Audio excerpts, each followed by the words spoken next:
The broader markets is where all the action is. Let's connect with our chartists to find out their chartbuster ideas. We've got Kunal Bothra and Nooresh Merani rejoining. And Nooresh, let's begin with Mangalore Chemicals. Curious why you selected this one. Interesting company in terms of the fact that we've seen fertilizer stocks do really well in the last few months. We've seen Chambal take the lead. We've seen breakouts happening in other fertilizers. The largest one, Coromandel, has done well. When we look at Mangalore Chemicals, the stock has made multiple attempts around 44 to 46 in the last 2 years. And also the fact that on the shareholding side, almost 15% of equity was with the income tax department recovery.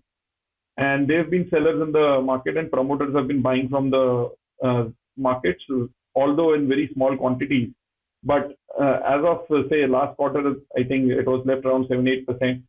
So there has been a consistent selling pressure around this price point. And the volumes in the last couple of months suggest that there has been a lot of buying also. And the selling could get over in the coming weeks as such. And technically, the setup is superb for all fertilizers. And this one is one of the stocks which has made multiple attempts around 44, 46. So when we see such attempts, a huge formation, whether you call it a cup and handle or an inverted head and shoulders, when these stocks blow out, the moves could be much larger than what we expect. And at times also happens in a really small amount of time. So in this case, we have a stop loss at 39 and a target price of 80 in the medium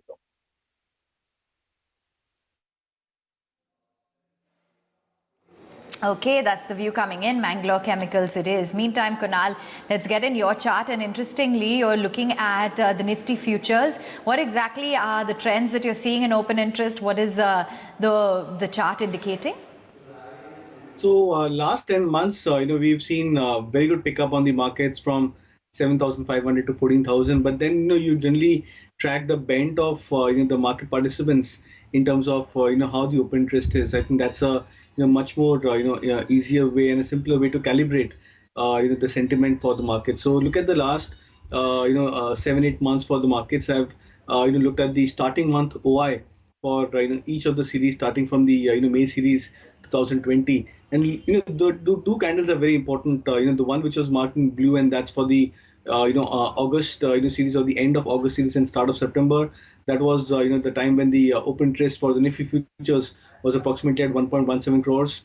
I think for the month of December ending, we are just crossed that level. So which means that the market sentiment is that it's not just that the price is moving up higher, but the number of open interest and the number of positions being built up on the indices are also at a multi-month high for itself.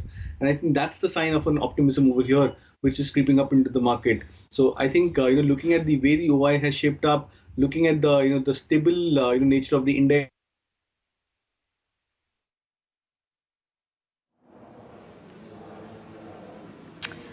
All right, thanks very much for giving us those chart checks to watch out for. Unfortunately, we snapped that line with Kunal.